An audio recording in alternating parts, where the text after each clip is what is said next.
하나님은 우리 인간을 만드실 때 하나님의 형상대로 만드셨다. 그렇게 말씀하고 있고 우리는 하나님의 형상대로 지음을 받았다. 지금 또 우리가 신앙적으로 해석을 하면 그 형상이라는 것은 그림자라고 표현하기도 합니다. 근데 그 그림자, 하나님의 형상이 사람들에게 있습니다. 그래서 하나님은 우리 인간이 같은 사람을 보면서 야, 우리 하나님이 이러신 분이구나 라는 것을 느끼고 알게 하셨습니다. 더불어서 하나님이 우리 인간을 만드실 때 주신 아주 귀한 은혜가 있습니다. 그게 뭐냐 하면 바로 자유의지라는 것입니다. 오른쪽을 선택하든 왼쪽을 선택하든 하나님은 그 선택을 우리 인간에게 주셨다는 거예요. 자유의지라는 것은 한문으로만 스스로 자자에다 말미암을 유, 그 다음에 뜻의, 뜻지 이런 한자를 씁니다. 그러니까 이것을 우리가 국어사전적인 의미로 얘기하면 자신의 행동과 결정을 스스로 조절하고 통제할 수 있는 힘을 자유의지다 이렇게 표현하고 있습니다. 그러니까 우리가 선택한 것에 대해서는 하나님도 존중해주고 인정해 주신다는 거예요. 그러나 우리가 선택한 것에 대해서 책임도 져야 된다는 것을 말해주고 있습니다. 우리 인간이 자유의지를 가지고 세상을 살아갑니다. 때로는 우리가 눈에 보기에 좋았던 것을 선택하기도 하고 내게 유익될 만한 것들을 선택하기도 합니다. 오늘 본문에 보면 하나님의 부르심을 받은 아브라함이라는 사람이 나옵니다. 그의 조상에 대해서도 성경에 조금 그 계보를 언급하지만 그렇게 자세하게 우리가 알 수 있는 내용은 아닙니다. 그러나 하나님이 그를 선택해서 부르셨다. 갈대아 우르라는 곳에서 그를 이끌어서 가나안 땅으로 이끌어 주셨고 그는 가나안 땅에서 하나님을 섬기면서 살아갑니다. 삶의 어려움과 고통이 있을 때 애굽에 갔다가 큰 화를 당하기도 했고 블레셋 지경에 갔다가 큰 화를 당하기도 한 사람이 아브라함입니다. 누구나 여러분 살아가는 오늘 삶의 현실이 어려우면 좋은 것을 찾아가고 더 나은 곳을 선택해서 갑니다. 그런 아브라함의 삶 속에서 우리가 보면 하나님이 창세기 12장에 그런 말씀하셨습니다. 아브라함에게 복을 주시겠다. 그러면서 너는 믿음의 조상이다. 너로 말미암아 많은 민족들이 복을 받을 것이다. 그리고 내 자손들을 번성케 해서 큰 민족을 이루겠다. 창세기 12장 3절에 그렇게 말씀하셨고 13장에서 또 그 말씀을 언급하시고 확인하시고 15장에 가면 또 그 말씀을 계속 언급해서 말씀하고 있습니다. 그에게는 계속 하나님께서 내 후손을 통해서 내 아들을 통해서 내가 너에게 복을 주겠다 그렇게 말씀하셨어요. 그러나 아브라함이 75세에 부름을 받고 가나안 땅에서 와서 살지만 10년 정도 지나면서 그에게는 후손이 없었습니다. 그런 그에게 오늘 창세기 16장의 말씀을 읽어보면 어느 날 사라가 그렇게 말합니다. 여보, 나는 이제 나이가 많아서 아이를 낳을 수가 없을 것 같은데 당신도 이제 늙어서 노년이 됐는데 우리가 어디서 아들을 얻을 수 있겠습니까? 그러면서 자기의 몸종인 하갈이라는 여인을 주면서 이 여인을 통해서 한번 아이를 낳아봅시다. 그렇게 제안을 하고 아브라함은 허락하고 하갈을 아내 삼아서 아들을 낳게 됩니다. 오늘 보면 창세기 16장에 보니까 이 하갈이 임신하여 아이가 수태된 후에 그의 여주인 사례를 업신여기고 또 모략을 합니다. 여인에게 여러분 최고의 수치가 뭐겠어요? 아이를 못 낳은 그 약점을 계속 들추어서 말하잖아요. 너는 여자면 다냐? 애도 못 낳는 여자가 기타 등등 해서 그 무자함을 조롱하고 비박을 합니다. 사라가 그 말을 듣다가 한 번, 두 번 듣는 것은 참는다고 말하지만 계속 반복해서 그 일을 함으로 말미암아 남편에게 말하면 여보, 나 이거 도대체 못 듣겠다. 저 하갈이 지금 자기가 애 뱉다고 임신했다고 나에게 자꾸 이렇게 못된 말을 하고 가정을 힘들게 하고 마음을 울렁거리게 하니까 이 문제를 어떻게 했으면 좋겠느냐. 나 저 여자랑 같이 한 집 못 살겠다. 그렇게 해서 이 하갈이 그 집에서 쫓겨나고 하나님께서 아브라함에게 다시 오셔서 그 말씀을 합니다. 처음에 약속했던 그 말씀을 상기시키면서 내 후손을 통해서 아들 낳을 것이다. 구체적인 여러분 그 약속과 시기를 창세기 17장에서 이렇게 말합니다. 17장 1절에 보면 아브라함이 99세에 여호와께서 아브라함에게 나타나서 그에게 이르시되 나는 전능하신 하나님이라 너는 내 앞에서 행하여 완전하라. 그가 99세 되었을 때, 그러니까 여러분 오늘 본문에 보면 마지막 16절에 보면 이 아브라함이 하갈을 통해서 이스마엘을 낳을 때가 86세였다 그랬어요. 99세는 13년이 더 지난 후에 여러분 99세 때 하나님이 이 말씀을 구체적으로 하시고 그 잊어버렸던 약속이 다시금 상기되게 하시고 그 말이 이루어지도록 하나님이 역사해 주셨습니다.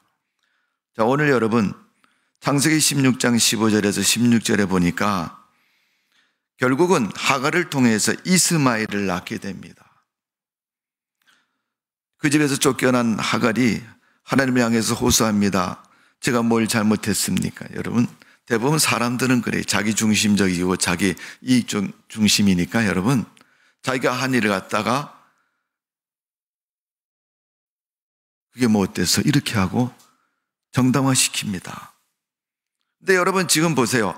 하갈은 사라의 몸종이고 여인입니다. 아무리 남편 아브라함에게 주어서 그가 수태해서 아이를 낳는다 할지라도 여주인이 아내가 될 수 없는 사람입니다. 그런데 그는 사라의 위치를 능가하는 그런 일을 서슴없이 저지릅니다. 여러분 우리가 세상을 살면서 그렇지 않아요? 우리가 세상적인 위치는 내려놓고 신앙적인 위치로 우리가 생각만 해봐도 내가 교회에서 집사님이다 그러면 집사 정도면 어떻게 해요? 적어도 11조 헌금은 해야 되고 주일성수는 해야 되고 교회에 무슨 일이 있으면 앞서서 그 일을 감당하고 그 일을 힘쓰고 앞서고 또 열심을 다하는 그런 것이 여러분 직분자고 직원이고 하나님의 일을 맡은 사람의 자세이지 않습니까? 이 하갈은 자기 위치를 망각한 겁니다. 아브라함이 아이를 뵌 그 이유로 인해서 자기의 신분이나 자기의 위치가 바뀌어진 줄로 생각하고 있습니다. 여러분, 하갈이라는 말은 그 뜻이 이주하다, 도망하다라는 뜻을 가지고 있습니다. 창세기 16장 1절의 말씀을 보면 이렇게 기록합니다. 아브라함의 아내 사레가 출산하지 못하고 그에게 여종이 있으니 애굽 사람이여 이름은 하갈이라. 애굽에서 나올 때 같이 따라서 나온 여자가 하갈입니다. 바로가 아마 아브라함이 애굽에서 가라고 내보낼 때 금은과 짐승과 또 아마 이 하갈도 같이 주었을 거예요. 야, 너 저 아브라함 따라가서 아내의 시중을 들고 같이 살아라. 아마도 그렇게 했을지 모릅니다. 그런 신분인 이 하갈이 아이를 베고 나서부터는 그 주인의 여종을 주인을 핍박을 하는 거죠. 아이 못 낳는다는 이유로 인해서. 창세기 16장 4절에서 5절에 보면 사라를 학대하는 모습을 말하고 있습니다. 7절에서 14절의 말씀을 보면 그것으로 인해서 쫓겨났고 하나님이 불쌍히 여기셔서 그를 보호하셨던 우물이 부엘라 헤로이라는 그러한 지명을 가진 곳입니다. 그가 말라서 죽을 수 없으므로 하나님께서 그곳에서 그를 살리시면서 내 아들을 통해서 많은 백성이 태어날 것이고 또 민족이 이루어질 것이다. 오늘 본문 마지막 16절에 보니까 아브라함이 그때 86세였다. 여러분 어쩌면 아브라함 그때 내심 속으로 그랬을 거예요. 내 아내 사라가 아이를 못 낳지만 저 하갈을 통해서 아이를 얻었으니까 그나마도 내게 기쁨이 있으리라. 그렇게 생각했을 것이고 그 기쁨을 마음속에 품었을지 모릅니다. 어쨌든 아브라함의 인생에서 하갈을 통해서 태어난 이스마엘, 이것은 아브라함의 인생의 비극이었습니다. 그가 뭔가를 얻었지만은, 그가 바라는 것을 어느 정도 이루었지만은 그것은 비극이었습니다. 분명 우리는 인생을 살면서 우리 삶에 그런 비극적인 요소가 분명히 있다는 것을 기억하시고, 아브라함을 통해서 하나님이 우리에게 내 인생에, 내 믿음에, 내 삶에 비극을 가져오는 요소들을 키우지도 말고 소유하지도 말고 참지도 말고 두지도 말으라는 것입니다. 창세기 21장 1절에서 3절에 아브라함이 100세 되던 해 하나님이 약속대로 아들을 주셨습니다. 17장 1절에 99세에 오셔서 말씀하신 그 하나님이 21장에 보니까 이삭이 태어났고 또 그 이삭이 태어난 지 8일 만에 할례를 행했고 그때 사라의 나이는 90살이었습니다. 아브라함은 100세였습니다.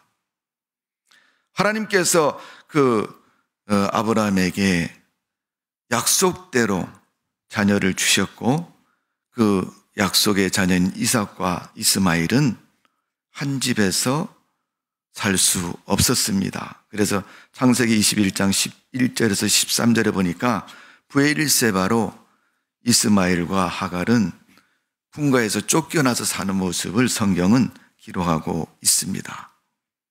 성도 여러분, 우리는 세상을 살면서 세상 일, 불신앙의 일, 하갈과 같은 그런 것들이 우리의 삶 속에 항상 믿음의 갈등을 가져옵니다.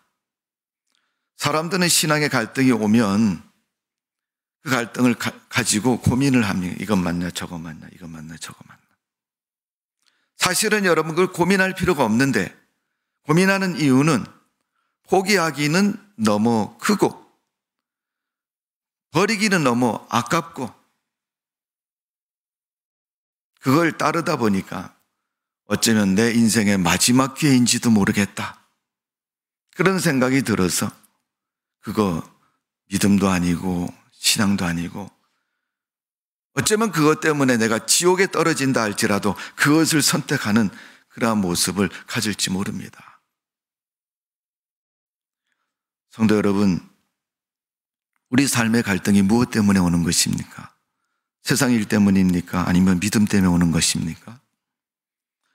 믿음 때문에 올지라도 세상 일 때문에 올지라도 당연히 우리가 선택해야 할 기준은 하나님의 말씀이고 믿음인 것입니다. 세상 것을 가지고 선택하면 반드시 실패합니다, 여러분. 그때는 모르지만 시간이 지날수록 점점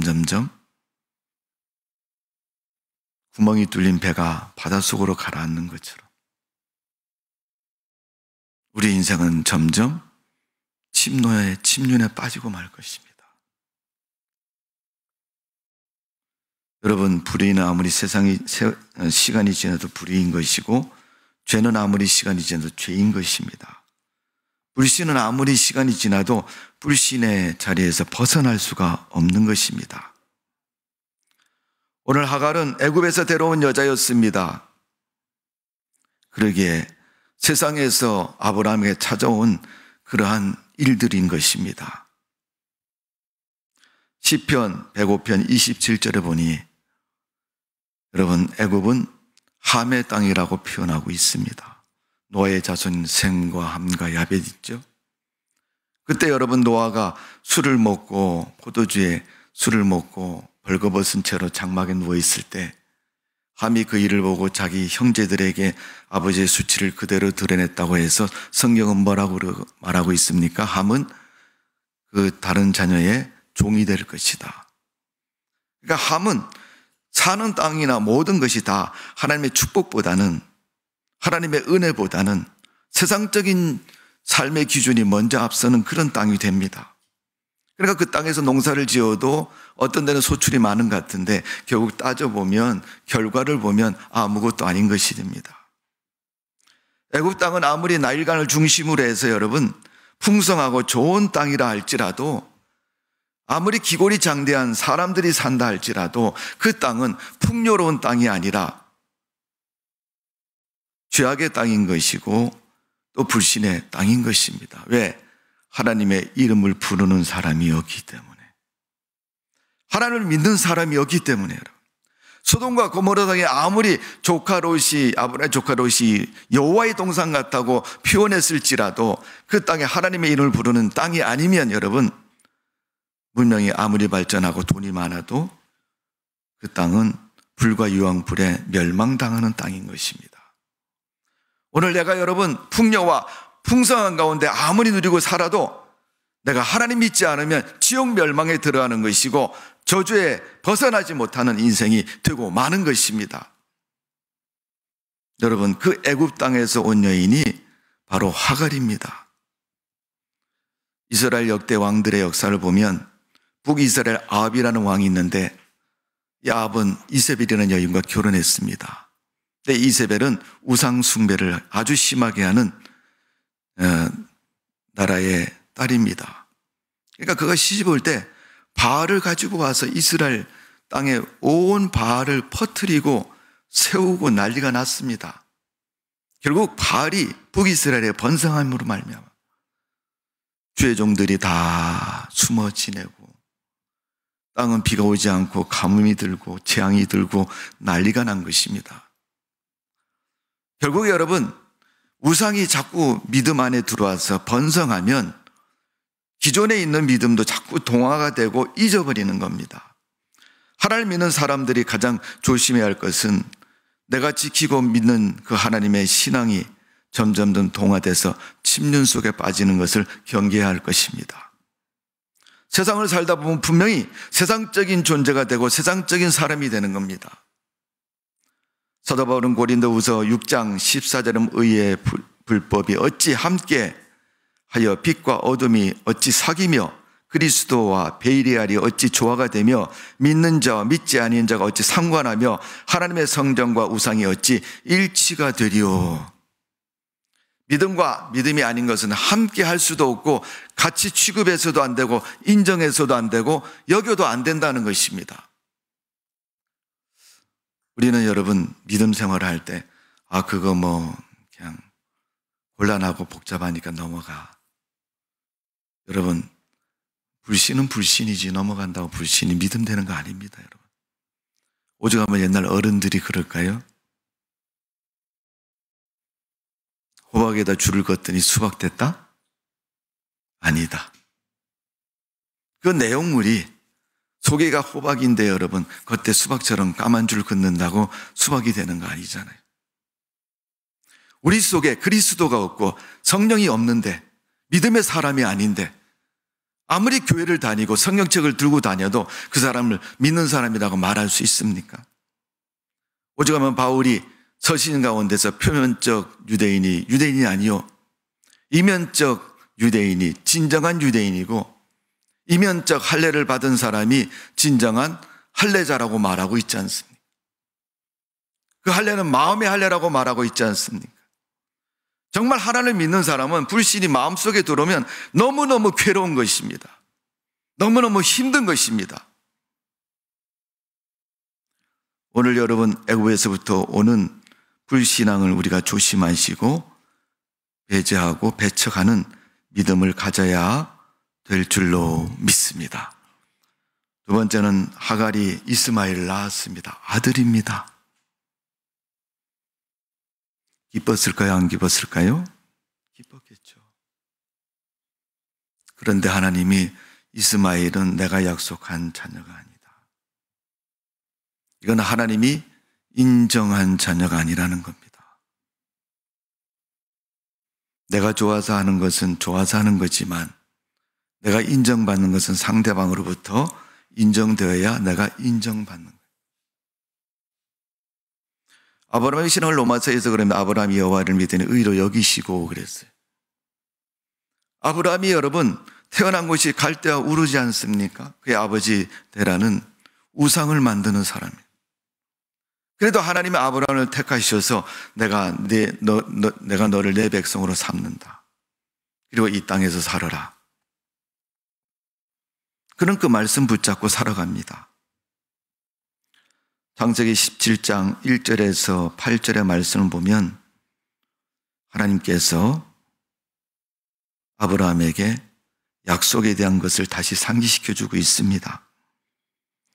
우리가 16장을 봤는데 17장 한번 읽어보겠습니다. 여러분 성경 보시고 17장 1절에서 8절까지 긴 말씀이지만 우리가 천천히 한번 읽어보도록 하겠습니다. 1절부터 시작.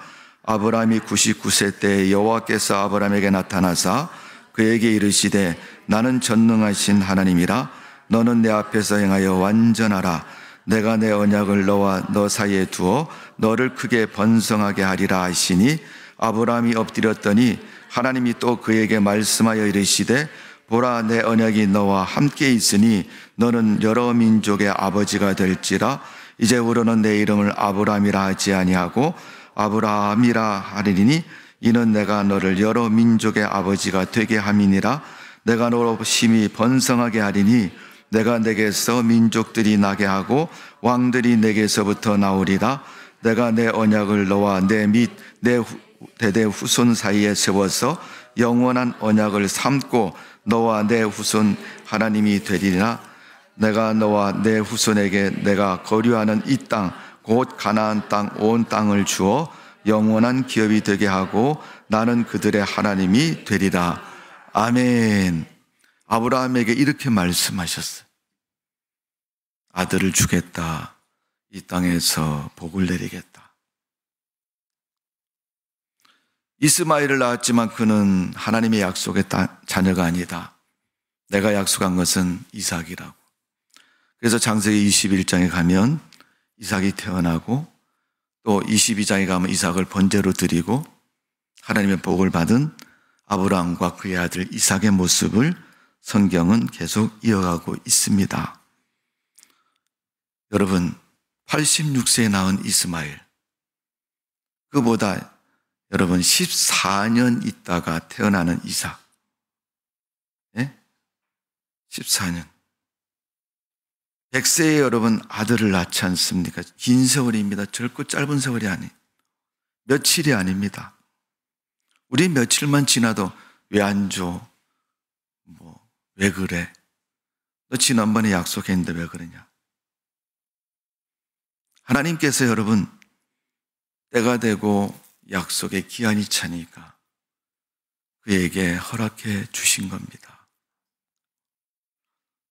이스마엘을 낳고도 여러분 10년이 지나도록 아무런 소식이 없던 하나님이 17장에 보니까 99세에 찾아오셔서 내년에 아들을 낳을 것이다. 오늘 여러분 하나님의 약속이 진정한 약속이지 사람의 약속은 진정한 약속이 아닙니다. 여러분 우리가 살아가는 동안 세상은 변하고 환경은 바뀌어지고 또 사람들의 의식과 생각은 자꾸 바뀌어집니다.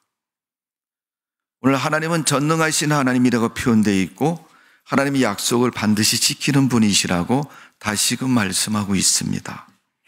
여러분이 믿는 하나님은 어떤 분이십니까? 어제는 괜찮았는데 오늘은 바뀌어지는 하나님입니까? 여러분 창세기 17장 1절에서 8절에 우리가 읽었지만은 그 말씀 가운데 하나님이 아브라함에게 요구하는 것은 내가 하나님의 말씀을 믿음대로 받아들여라. 믿음으로 받지 않으면 잊어버리는 말씀, 또 말씀을 지키지 못하는 말씀이다. 우리의 여러분의 신앙은 믿음대로 지켜야 되지 않습니까? 믿음이 없이 어떻게 하나님의 말씀이 진리로 여겨집니까? 전능하신 하나님의 능력과 말씀이 어떻게 우리 이성과 생각에 부합하는 말씀이라고 다 말할 수 있습니까? 때로는 맞지만은 때로는 우리의 생각과 우리의 이성을 초월하는 하나님의 능력의 말씀이죠. 그래서 모든 말씀을 우리가 이해되든 이해되지 않든 다 수용하고 받아들이고 인정하고 살아가는 게 바로 믿음인 것입니다. 오늘도 그 믿음으로 사시고 믿음으로 승리하는 삶이 되시기를 주님의 이름으로 축원합니다. 아들을 낳았는데 하갈을 통해 낳은 아들 아니다. 사라를 통해 낳은 아들 이삭을 맞다고 말하죠. 이건 뭘 말합니까? 하나님의 방법대로 된다는 겁니다. 하나님의 방법대로 되는 거예요, 여러분. 내가 다 프로그램을 짜놓고 이렇게 하나님 됩니다. 하나님께서 그러실 거예요. 맞다고 인정하고 싶지만 그건 방법이 좀 잘못됐어. 요즘에 여러분 우리가 수학 문제 풀 때 그런다 그랬잖아요. 아이들에게 보면 수학이 왜 어렵냐 그랬더니 답이 틀려서 어려운 것이 아니라 그 방법이 틀려서 어렵다고 얘기하잖아요. 여러분 믿음에서 출발해야 되고 믿음의 공식에 따라 살아가야 됩니다. 아브라함이 가나안 땅에 왔지만은 그가 하나님의 약속을 받고 하나님 앞에 제사를 드릴 때마다 불이 떨어져서 하나님의 증표를 받은 사람이지만 또 이스마엘이 태어난 후에 아브라함이 이스마엘과 뭘 해요? 할례를 행하잖아요. 그렇지만은 그에게 하나님의 약속은 아직 이루어지지 않았습니다. 하나님의 때가 되어서 이루어진 그 이삭이 하나님의 진정한 자녀라고 말씀한 것처럼 오늘 여러분 우리가 살아가는 동안 하나님이 우리에게 주신 그 약속이 그 약속대로 이루어질 때 그때 하나님이 맞다라고 말씀하고 있습니다. 자, 오늘 창세기 16장 본문 앞에 보면 6절에 보시면 아브라함이 사라에게 이르되 당신의 여종은 당신의 수중에 있으나 당신의 눈에 좋은 대로 그에게 행하라 하매 사라가 하갈을 학대하였더니 하갈이 사라 앞에서 도망하였더라. 자꾸 임신하고 나서 이 주인을 자꾸 업신여기고 못살게 구니까 사라가 남편에게 와서 여보, 저 하갈이 아주 못된 여자다. 어제 난 머리 자꾸 막 흔들었어. 어떻게 종이 주인의 머리를 자꾸 흔들 수가 있어? 참 못 믿을 말이죠, 그죠? 근데 안 볼 때 무슨 짓을 하는지 어떻게 합니까, 여러분? 근데 성경에는 뭐 그런 구체적인 내용은 없지만은 학대하였다고 말합니다. 그러면서 사라가 한 말이 당신의 수중에 있으니 여종이 당신의 수중에 있으니 당신의 눈에 좋은 대로 그에게 행하게 하매 사라가 하갈을 학대하였더니 하갈이 사라 앞에서 도망한지라. 그 사실을 아브라함이 알고 있다는 사실이고 또 그 사실에서 당신이 결론을 내려달라는 거죠. 여기서 여러분 마지막에 쫓겨났다라고 도망하였다고 말하는 것은 뭐예요? 진위 여부를 따질 때 이미도 그는 가책을 가지고 도망을 치는 거죠. 그래서 광야로 나가게 됩니다. 술 광야로 나가서 살게 되는데 그가 도망친 모습을 보면 분명히 그 행위가 인정이 되고 입증이 되는 거죠. 하나님의 사자가 그를 긍휼히 여길 때 하나님께서 아브라함의 가정에 다시금 평화를 주셨습니다. 네, 이스마엘과 하갈이 떠났지만은 그의 남은 것은 떠난 빈자리밖에 없지만 그들은 다시금 하나님의 이름을 부르고 하나님을 섬겼던 그 모습대로 믿음의 자리가 다시 그 자리에 남게 되는 것을 볼 수 있습니다. 세상으로부터 오는 것은 좋아 보이고 화려해 보이지만 어쩌면 내 인생에 송두리째 다 흔들어 놓고 떠날지 모릅니다. 그러나 중요한 것은 우리의 자리는 믿음의 자리라는 것이고 하나님을 섬기는 신앙의 자리라는 것을 우리는 잊지 말아야 할 것입니다. 만약 우리가 거기에 잠깐 눈이 팔리고 마음이 팔려서 잊어버렸다면 빨리 하나님 믿는 믿음의 자리로 돌이키십시오. 원래 내가 있어야 할 믿음의 자리에 여러분이 머물 때 하나님은 그 삶을 축복해 주시고 역사해 주실 줄로 믿습니다. 성경에 보면 우리가 세상을 사는 동안 영원한 것이 세 가지가 있다고 말하면, 첫 번째는 하나님은 영원하시다. 아무리 세월이 지나도 하나님은 그대로 하나님이시다. 두 번째, 하나님이 하신 말씀 또한 영원한 것이다. 세상이 다 없어져도 하나님 말씀은 영원히 존재하는 말씀이다. 세 번째, 사람의 영혼은 영원하다는 것입니다. 이사야 선지자가 이사야 40장 8절에 보면 푸른 마르고 꽃은 시드나 우리 하나님의 말씀은 영원히 서리이다 하니라. 하나님 말씀은 영원히 계시고 하나님도 영원한 것이고 우리 인간의 영혼도 영원한 것이라는 겁니다. 하나님의 약속과 말씀과 상관없이 아들만 얻으려고 욕심을 부렸던 아브라함의 태도와 삶의 자세는 그에게 큰 고난과 어려움을 주었고 가정의 파괴가 일어난 것입니다. 분쟁이 일어난 것입니다. 오늘 주님은 우리가 인생을 사는 동안 너희 삶 가운데서 내게 분쟁의 씨앗을 제거하라고 말씀하고 있습니다. 요즘 여러분 뉴스를 보셔서 아시겠지만은 중동 지방이 아주 시끄럽습니다. 폭탄을 맨날 폭격을 하고 또 군인들이 총 대포를 들고 장갑차를 끌고 막 쳐들어가고 진격하고 사람들이 하루아침에 몇천 명씩 죽는 엄청난 비극적인 것에 휘말려 있는 것을 볼 수 있습니다. 그 분쟁은 여러분 지금까지도 종식되지 않고 계속 일어나고 있습니다. 종교적인 인종의 갈등, 또 종교적인 신앙의 갈등, 요즘 여러분 하마스라는 단체를 통해서 팔레스타인 이슬람 정당의 군벌로 정당성을 자기들의 위치를 성공한 그런 사람들의 단체입니다.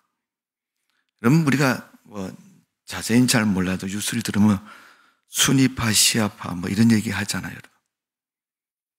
우리나라 얘기하면 야당, 여당 이런 식으로 그런 종교적인 그 색깔이 당이 굉장히 중요하거든요. 여러분, 순위파인 이 하마스라는 단체가 무력으로 막 심심하면 한 번씩 전쟁을 일으키고 점령을 합니다.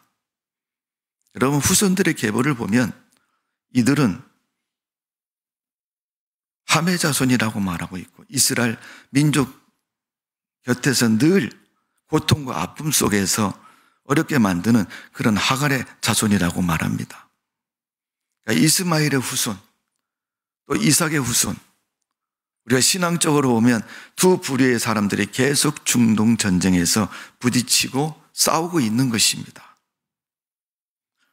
요한계시록 15장에 보니까 이 전쟁의 시작이 세계 전쟁의 시작이라고 말하면서 계시록은 그 전쟁을 아마겟돈 전쟁이라고 표현하고 있습니다. 전쟁이 여러분 전면적으로라는 게 어느 쪽에서 시작이 되면 점점 확산이 돼서 나중에 전 세계가 전쟁 속에 휘말릴 수 있다는 것을 성경은 미리 예언해서 말씀하고 있는 겁니다. 성도 여러분, 삶의 분쟁과 화근의 씨앗이 무엇입니까? 우리는 지금도 보이지 않는 영적인 전쟁 속에 지나고 있습니다. 믿음이냐 불신이냐. 오늘 우리가 그 삶 속에서 우리 신앙의 불신적인 요소, 또 우리 신앙 속에 화근적인 믿음의 자리를 빼앗아가는 세상적인 죄악의 씨앗이 우리를 찾아오면 우리는 대적에서 싸워서 거절하고 믿음으로 승리해야 될 줄로 믿습니다. 아무리 세상에서 돈이, 명예가, 또 사람들이, 어떤 제도나 정책이 아무리 유익돼도 그게 여러분 신앙이 아니면 거절할 수 있는 믿음의 용기가 있어야 됩니다. 이스마엘이 아무리 아브람 집에 머문다고 해서 그가 후손이 될 수 없는 것입니다. 하나님은 이삭을 준비하시고 이삭의 축복을 주셨습니다. 오늘 하나님은 믿음의 구원을 준비하시고 그 구원의 은혜와 축복을 우리에게 허락해 주셨습니다. 잘 먹고 잘 사는 것, 또 유명해지고 성공하는 것, 세상적으로 볼 때는 대단히 중요한 일이고 필요한 것입니다. 그런데 그 일 때문에 지옥 멸망에 들어간다면 우리는 그것을 거절할 수 있는 믿음의 사람이 되어져야 될 줄로 믿습니다. 어찌해서 여러분, 그릇된 하마스와 같은 분쟁을 일으키는 그런 사람이 맞다고 손을 들어주고 같이 전쟁을 싸우고 그런 일을 해서는 되지 않습니다. 우리는 항상 우리 삶 속에, 우리 마음 속에 다 100% 믿음만 있으면 괜찮은데 세상으로부터 다가오는 그릇된 문제들이 많습니다. 오늘 여러분 생각해 보십시오. 우리 인생의 비극은 어디서부터 시작이 되는가? 성경은 죄에서부터 시작이 된다고 말하고 있습니다. 우리 신앙의 갈등의 요소는 무엇입니까? 어쩌면 소돔과 고모라 성에 있는 것이 우리 신앙의 갈등의 요소인지 모릅니다. 우리 인생의 문제가 비극적인 것이라면 우리는 받아들이지 말아야 할 것입니다. 믿음이 아닌 불신앙적인 것이라면 우리는 거절할 수 있는 그런 믿음의 용기가 우리에게 있어야 될 줄로 믿습니다. 기도하겠습니다. 아버지 하나님, 세상을 살아가는 저희들, 하나님이 아브라함의 후손인 이스마엘과 이삭을 통해서 말씀하고 계십니다. 기록하셨습니다.